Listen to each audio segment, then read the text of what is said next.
This conference will now be recorded.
Okay, let's. I'm Payal Kaushik, your host for the evening. The guest for today's session is Mr. Mustaheer Saeed, Development Manager RPA Rentokil PCI, who will be talking about what it takes to make RPA projects a success in your organization. Firstly, let me tell you all about our speaker. He is ambitious with boundless energy, has strong understanding of IT technologies, acquired 10 plus years of experience in diversified fields, majorly IT automation and robotics process automation, managed multiple automation projects of various domains like logistics, insurance, sales, HR, and AP process. Now let us start the session. Over to you, Mr. Saeed.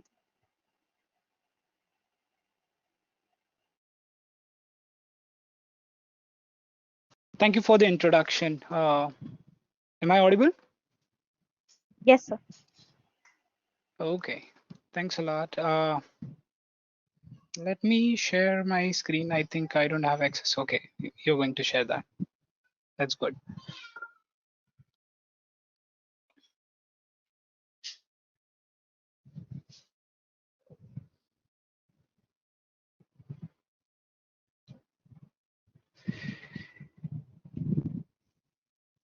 All right. Hello, everyone, and thank you for joining this webinar. First of all, I would like to thank RPA School for giving me an opportunity to talk about how to make RPA success in your organization. Before I start, I just wanted to know what my audience is. Can you guys just type in the chat like what do you guys do? Are you a student? Are you a developer or an architect? You can just type in the chat box so that I'll try to make this presentation relevant to you. And while typing, you can select everyone. I don't mind.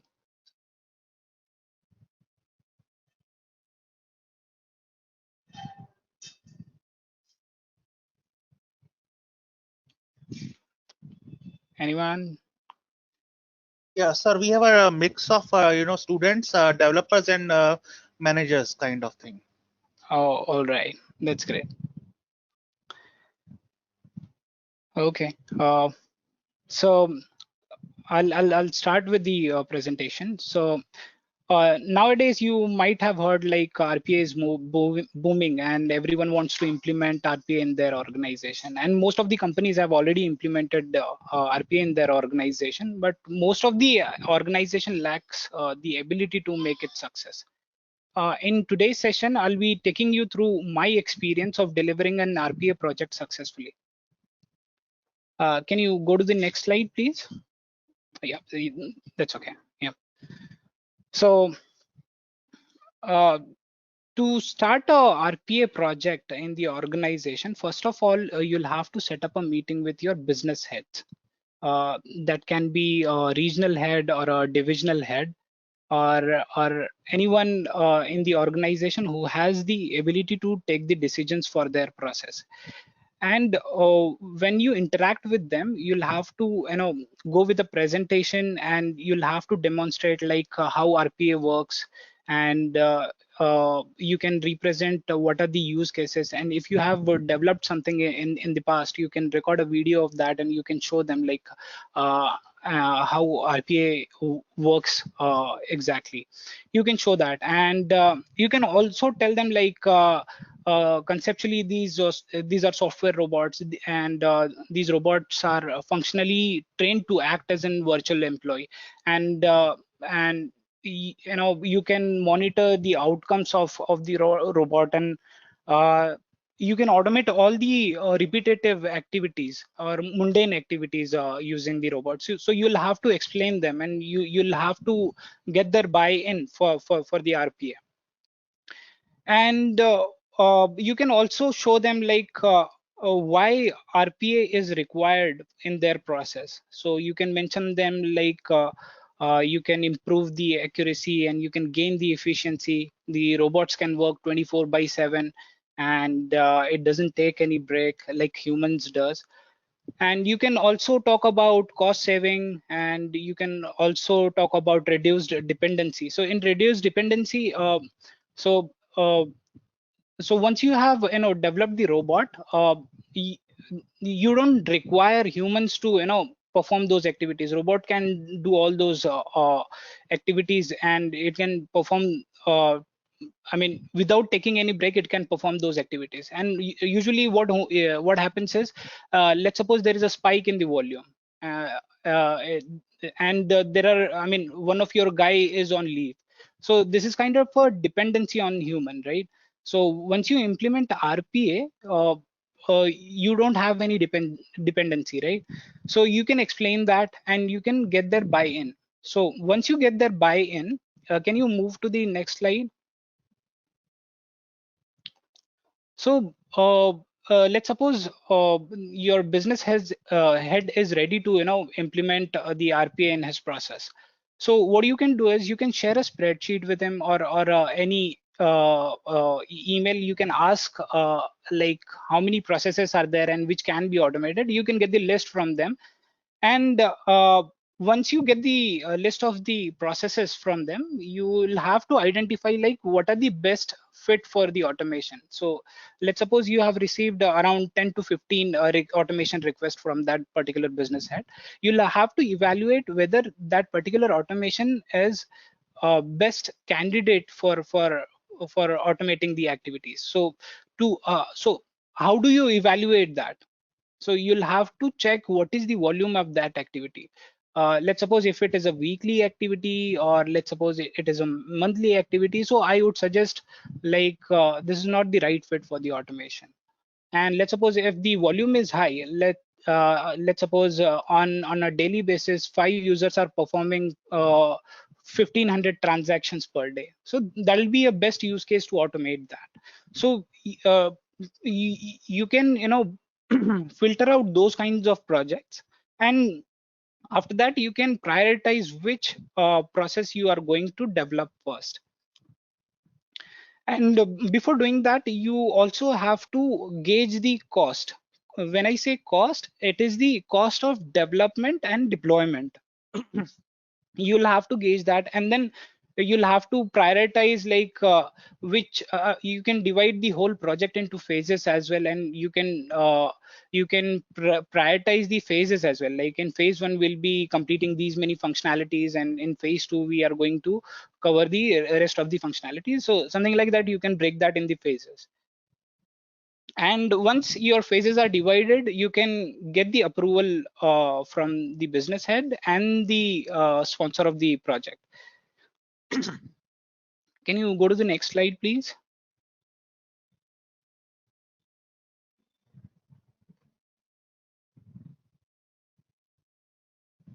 Next slide. Yeah.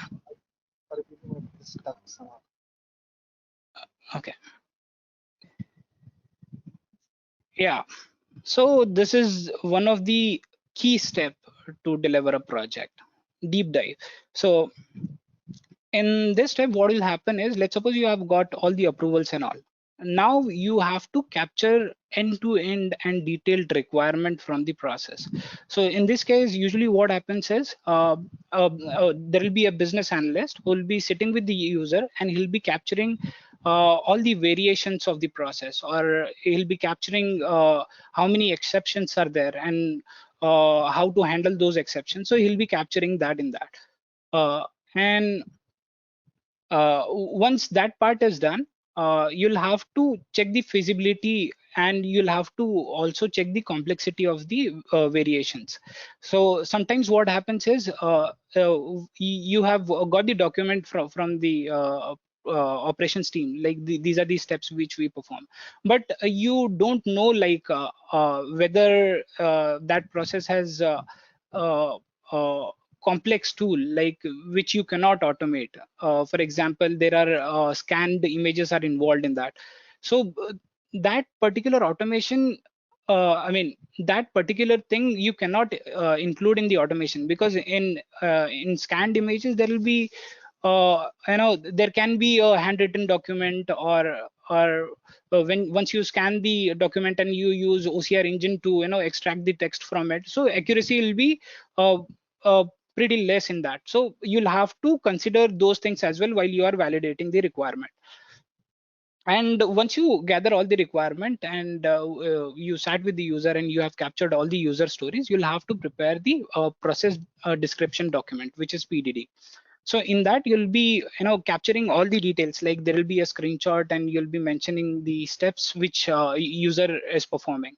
So it'll be like an as is document, like what are the steps a user is performing. You'll be making the note in the PDD.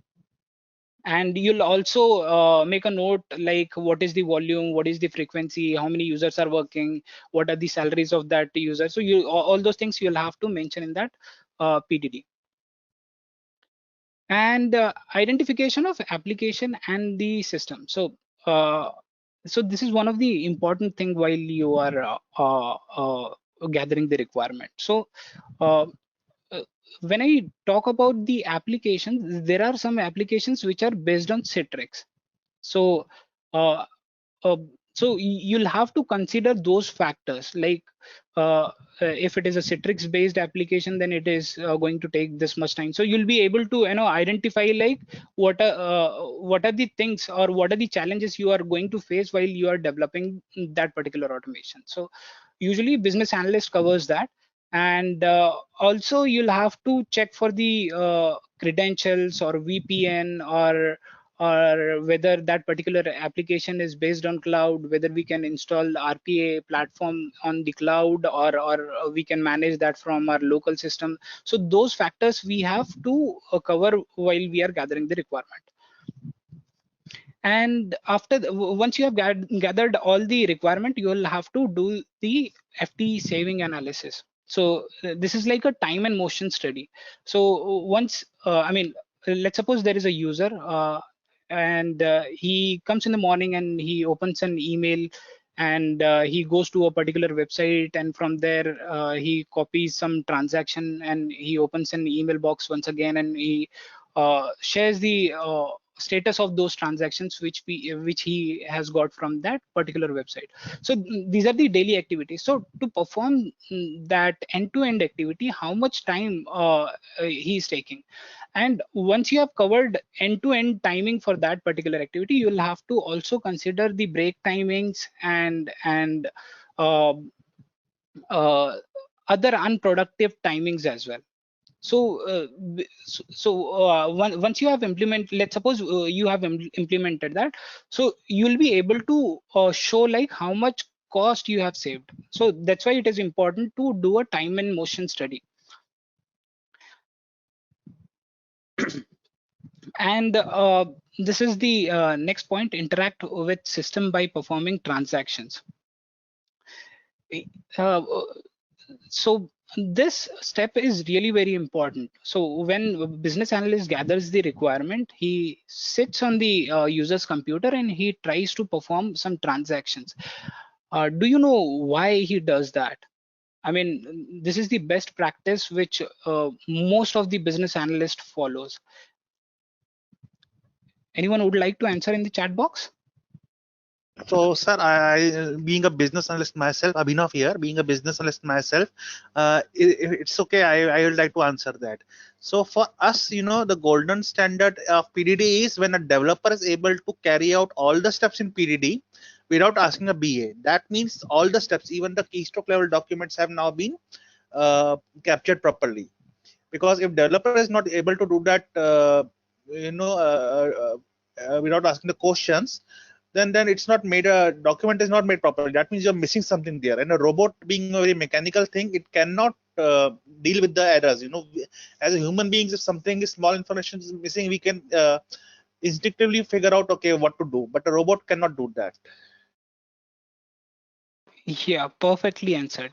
And I would like to add one more point into it. So when you gather the requirement, and I mean, you have captured all the steps and all, but when you personally do it, you'll be able to identify alternate ways of doing it. So I'll give you an example of my previous project. So it was a Singapore based project, and we got a requirement from them, and they have defined 5 steps to perform that particular activity. And when we tried to automate that, we were facing some challenges to identify the elements. But when when somebody sits on that application, like business analyst, he is performing those actions, so he'll be able to identify alternate ways of doing it, right? So in my previous project, we have eliminated the existing steps, and instead of that, we have identified a new process, like new steps, through which we were able to get the results in just 2 steps. So this is the importance of performing the activities or transactions on the system with the user. And these all things are done, you'll have to define a to be process. So this happens at the start only, like there will be some architectural changes. So once you have defined everything, like these are the pieces we are going to automate, and these are the activities which will be out of scope for particular automation. So you'll be able to gauge like how the to be process is going to. So based on that, you can convey those things to the business head or the operations head, whoever is owning that activity. You can convey to him, and you need to get the sign off from him. And once you have got the sign off from on PDD, now the responsibility comes to solution architect. So what solution architect does is he'll take all the requirements from the business analyst, and he'll design a solution, uh, and he'll define the architecture of the robotics. So he'll also define like how many robots we are going to use, what will be the timing of execution, and uh, how we are going to store the credentials, or how we are going to import the raw data, like whether we are going to do it from the front end, or is there an alternative way to fetch the data from SQL query. So something like that, he'll discover his own way, and he'll define a structured solution, and based on that document, the developer will be able to automate the activities. So in that document, usually solution architect covers like how many processes are going to be in that particular automation, and how many objects we are going to call in those processes. So let's suppose that particular document is ready. Okay, can you move to the next slide, please?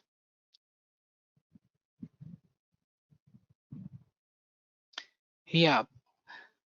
So your solution, if you have any questions, I'll take that right away. Can you go back to previous slide? Uh, yeah. Do you have any questions till now, anyone? You can type that in the chat box.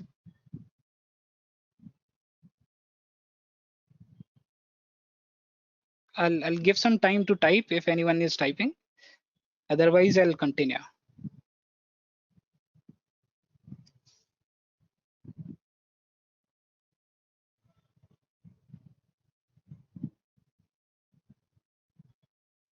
So, sir, if anybody wants to, unmute yourself and ask the question, that's okay with us as well.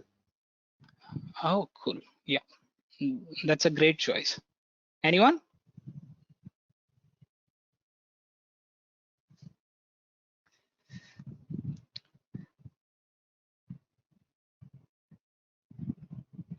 I think there are no questions. I No, sir, will you move can to the. continue.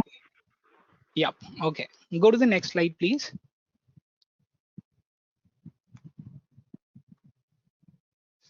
Yeah. So this is the main stage. I mean, this is the heart of your whole and soul project. Now your solution design document is ready, and your PDD is also ready. So now this is the job of a developer to develop each and every step which is defined in the solution document. And sometimes this may happen like while gathering the requirement, there were few exceptions which business analyst has not considered, or maybe a solution architect has kept. So as a developer, it's their responsibility to inform solution architect as well as business analyst regarding those exceptions, and then they'll get in touch with the operations team and they'll get the clarification on that. And sometimes these guys, I mean, being a developer, they might face some challenges related to credentials, or they are not able to get the exact element of that particular website, or uh, let's suppose they are stuck at somewhere where they are not able to develop due to some technical challenges, let's assume. So in that case as well, they'll have to inform solution architect and the business analyst respectively. Basically, developer reports to solution architect in terms of development for that particular project. And once development is, let's suppose, halfway, or so that depends on the project. Like there are some cases where you need the test data at the start, and there are few cases where you need the test data at the end, or you may require that at the middle of your development. So for test cases, test scenarios, usually developer gets in touch with the business analyst, and he'll get the test cases from him, and then he'll do the development. Because there so why this happens is, why do you need the sample data at the start? Because there are some applications where you won't be able to perform next step. For example, I'll give you I'll share the experience which I had in my previous project. So in that, what used to happen is, you need to fetch the data from SQL table, and that transaction you'll have to search on a particular website. And if that is not available, in that case you'll have to add a customer details, and then after that they'll have to enter the contract related details. So these were the steps. So if you are going to develop such thing, so you need the test data. And so you need the test transactions, as well as you need the sample account details. And and this is the one of the main point which I wanted to highlight.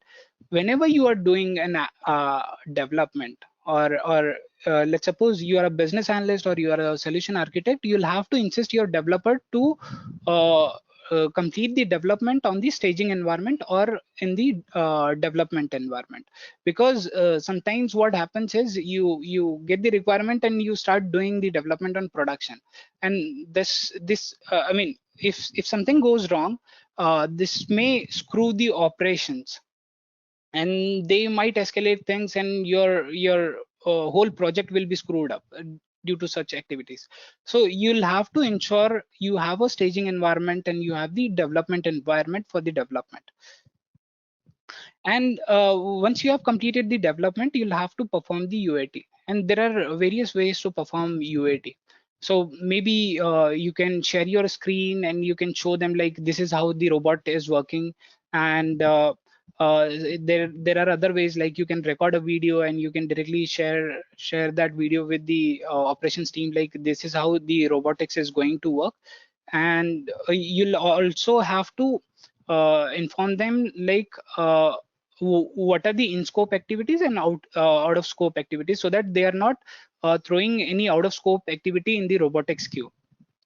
So this is what you have to do when you are performing the UAT. And once UAT is done, you'll have to get the sign off from your operations team, because if you don't get a sign off, you'll get the changes in the requirement. Like let's suppose today you have delivered the project. After 1 or 2 weeks, they'll come back with a different scenario, like this was the condition which was not covered in the earlier requirement.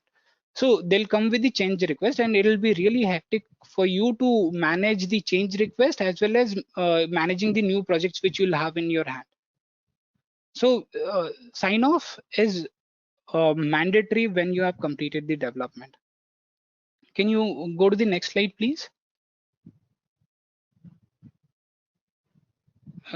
Previous one. Yeah. Now your development has completed. It's time for the deployment. Before deploying anything, you'll have to do a rigorous testing or regression testing in your staging environment. So you did the UAT, so that UAT is not being done on production environment. It was happening on the staging or a development environment. And you'll have to at least perform 50 to 60 transactions in your UAT environment. Once you are sure that there are no bugs and the robot is not breaking anywhere, then you can move that automation to production. And while you are moving that robot into the production environment, you'll have to make sure that there are no dummy data, and there is no staging credentials which are mentioned in the production environment. You'll have to get the different credentials for production environment. Do you have any questions still here? Anyone?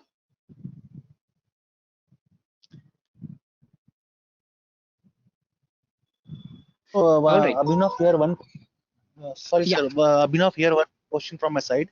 So, yeah, as I also practice on RPA, Citrix applications are very, very difficult to, deal with. So, is there exactly. any strategy you recommend dealing with these applications? Because, they are smooth, they are encapsulated, and it's just a picture you see on the screen. It's not even the real control. Yeah, right. So there are two methods to do it. If your customer knows that you are automating few things, and let's suppose you are automating that particular process within your organization, so you can ask your IT team to install Blue Prism Automation Anywhere or UiPath, any robotics platform which you have partnered with. You can install that in that particular machine, and you can automate that activity from there itself. Second way to do it is the VPN connection. So you'll have to install VPN connection within your computer, and you can directly connect with that particular Citrix machine. So this is the second method. And third one, if let's suppose a customer is very rigid and they don't want to compromise with their security and all, and they don't want any other software to be installed on Citrix machine, then in that case you have only one option, which is screen scrapping. You'll have to match each and every image with these steps, and then you'll have to send the keys to Citrix machine. Does that answer your question, Abhinav? Yes, and I particularly liked about the VPN this thing. That is a very good advice, I think. Yeah, thank you. That was a very nice question. All right. Once you have configured everything, you have got the credential and everything, then it's time for the deployment. So you'll have to get the release from your staging or the development environment of your Blue Prism or UiPath. You'll have to get that release, and you'll have to import that into the production environment. Once it is ready for the deployment, you'll have to train and educate your operations team, like how let's suppose if they have any exception, or if something has happened, like robot has processed something, then where exactly they need to report that. So there will be a separate team, there will be a support team who will be managing the support related activities. So you'll have to instruct your operations team that in case of any queries, or if you have any questions, or you are finding that robot is not performing the activities the way it should, so you can directly get in touch with the support team, and they'll do the initial analysis, and then they'll get in touch with the solution architect. In case of let's suppose if there are any changes, they'll inform the solution architect. So this is very important, that the customer should be aware, like what are the steps and how to approach when a problem occurs. So that path needs to be clear with the operations. And warranty and support. So there are various methods to handle the projects. So let's suppose if you are having a third party customer, I mean you are not implementing RPA within your organization, you are developing something for your customer. So there are two things which happens. One is the warranty, and second is the support. I mean, within the warranty you'll provide a free support, and once that warranty period is over, you'll charge for the support. Let's suppose the customer comes to you and he asks for the changes, then in that case usually company charges that customer for that development. And usually the warranty period lasts for 3 to 6 months. So within that period they'll provide a free support, and they'll accept any change request which is coming in, and they'll make the changes. And uh, there are two different things. One is the feature, and second is the change request. So feature is something which is a new requirement. I mean, earlier that functionality was not there, but now your customer wants that to be incorporated in the robotics. So this is the new feature. And change request is something, I mean, where let's suppose earlier you were performing something, and when you went live, and when you started performing the activities in the production, you have identified that this is not the right way to do it. So that will be considered as a change request. So in the existing requirement, if there is a change, that will be a change request, and that will be considered in the warranty and support period. And that's how the deployment is done. Can you move to the next slide, please?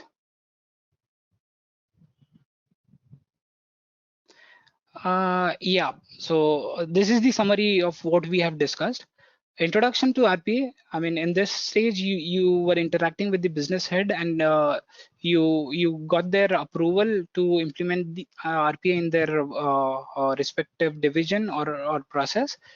And after that, process discovery, where you have discovered the project, you have got 50 project requests, and from that you have shortlisted 4 to 5 projects which can be automated using your RPA tool. And then you did the deep dive, where you have identified uh, uh, like what are the steps involved in that, and you sat I mean, a business analyst sat with the end user, and he captured all the steps and all. So that happened in the deep dive, and then you did the development and UAT, after that deployment. So this is the overall life cycle. And the one thing which I have not included in this presentation, which is uh, monitoring and showing the visibility to upper management. So there will be a weekly presentation or monthly presentation, where you'll have to show them like how many hours you are saving, or how many FTs you are doing. You'll have to represent the cost benefit analysis. You'll have to show the ROI, like you have implemented RPA in your company, and this is the ROI which you are achieving. And usually ROI comes after 2 to 3 years. So initially it'll work as a cost center, but once you start automating your activities, and you have, let's suppose, automated 15 FTEs worth of work, then you'll be in the profit. And usually that happens after 2 years. So this is the one of the important thing. And next slide please. Yeah. This is the best practices, and this is for the development team majorly. Let's suppose you have learned something new while you were working on that project, so you'll have to share that new learning within your team, so that if any problem comes in and you are not available at that point of time, so somebody else will be able to complete that, and there will be no dependency on the user. So this is the first thing, and second one is the effectively managing change request. Let's suppose if you are receiving n number of change requests every time, so you'll have to report that. And clear communication and handover. This part I have already covered. However, I'll try to explain that once again. Clear communication is so there are two communication. One is which is happening between support team and the customer, and second communication is within your team. Like let's suppose you are working in the rotational shift, and you have completed let's suppose module 1 and module 2, and there are a few more modules which someone else is working, and he's coming in the night shift. So you should have a mechanism where you are uh, uh, keeping the handover smooth. You can utilize any applications which are available in the market like Jira and all, where you can manage your project and you can monitor the changes and the activities which are being developed by the users. So you can utilize those tools. And credentials management, this is one of the important thing. Usually what happens is we store the credentials in your variable, and let's suppose you are developing a process, and you have stored some credentials over there. So those credentials can be misused by someone, or sometimes a user may not do it intentionally, but they might do it by mistake. But you'll have to consider that your credentials are secured and they have limited access. So let's suppose if he's a developer, he should have access only for processes and the objects. And let's suppose if you are a solution architect or a business analyst, so in case of business analyst, you'll have the access only for the dashboard. So where you'll be able to view like how many cases are being processed, and how many are falling under business exception, and how many are falling under system exception. So similar to these, you have to restrict the accesses for the business analyst, and solution architect can have all the access. And this point I think I have already covered. Clear visibility to operations team. Internal handover we have already covered. That's all from my side. I am open for any questions if you have.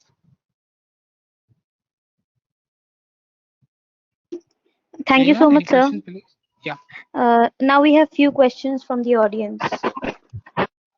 Yes, The please. first question is there any good strategy to do UAT? I usually prefer video recording because uh, this usually happens when you are trying to demo your robot, it'll break. And so let's suppose if you are doing a live UAT, uh, so you'll have to get the specific transactions which you have processed, and you can show only those transactions. And this is the one thing. And uh, second thing would be uh, capture ask the operation team to share the sample transactions for each and every variations which you have captured in the PDD. So this is one of the most important thing where we miss.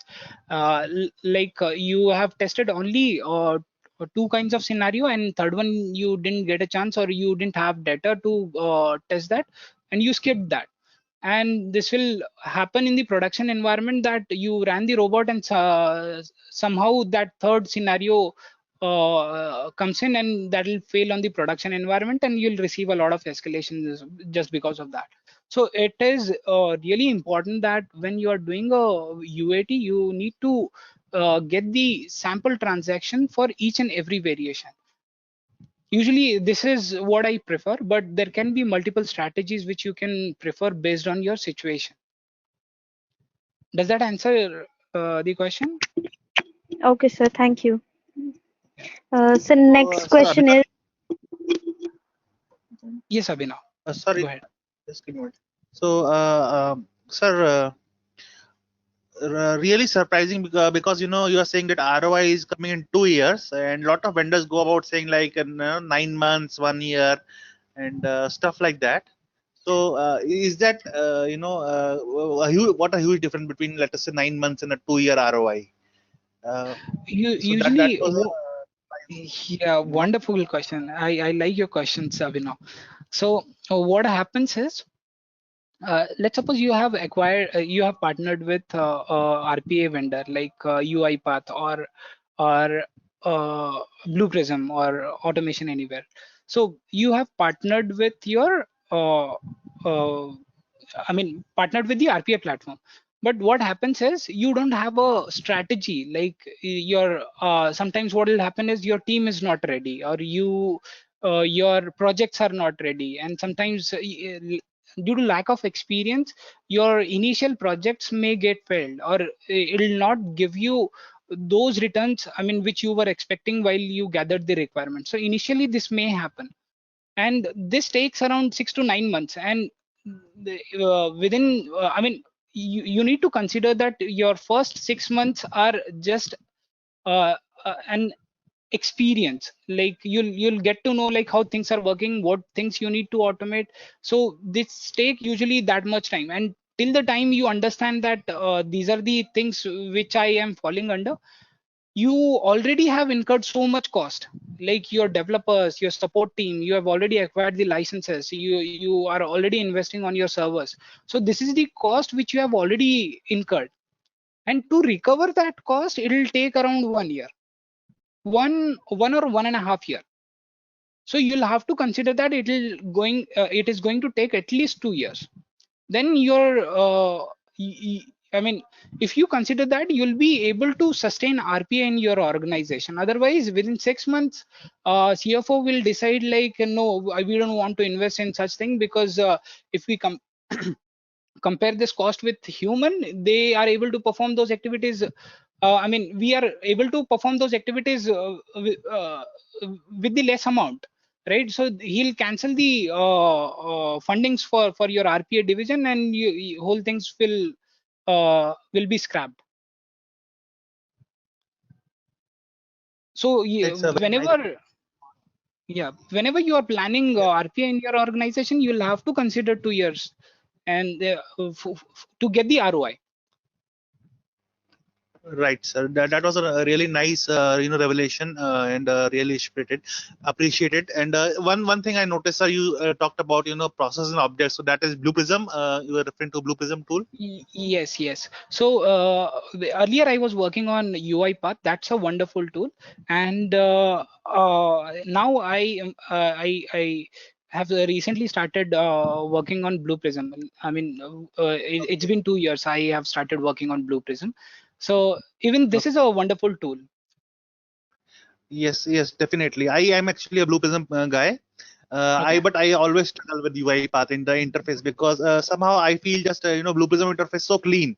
It's Hmm. like a Visio, but Right. I can't just figure out where things are in UiPath. But definitely, sir, it was a really nice and enjoyable session today, and we really gained some very nice insights. Audience, if you have had any questions at this point of time, feel free to unmute yourself and ask it directly. yes, sir, there are a few more questions. Sure, Okay. go ahead. Yes, so the next question is, does RPA really gives FTE savings as companies they try to improve process during bot implementation? Yeah. So that depends on what process you are automating. So usually companies uh, don't think about FT saving. Sometimes they think about uh, efficiency gain, or sometimes they might think about process improvement. or visibility improvement. So that really depends like what exactly company wants to achieve. If they are looking out for efficiency gain, then they'll not think about the FT saving. And if they are thinking about FT savings, then the shortlisting criteria will be different. In that case, the activities will be picked which has high volume. Let's suppose there are 2000 transactions which are being performed by 9 employees. So they'll focus on those activities. So if they automate that particular activity, they'll be able to remove at least s- uh, 5 to 6 people, and they'll move it to some other department which has, more human work. They'll move them to a different department, but they'll more focus on FT saving from that particular activity. So that really depends on the objective of the organization. I think that Okay, answers your questions. Yeah. okay. Thank you so much, sir. So the next Yeah. question is, what is the best way to do UAT in RPA project? I think I I have think we already got covered that. Yeah. covered. Mm, okay, sir. Thank you, sir. If there are any other questions, you can ask if anybody wants to ask.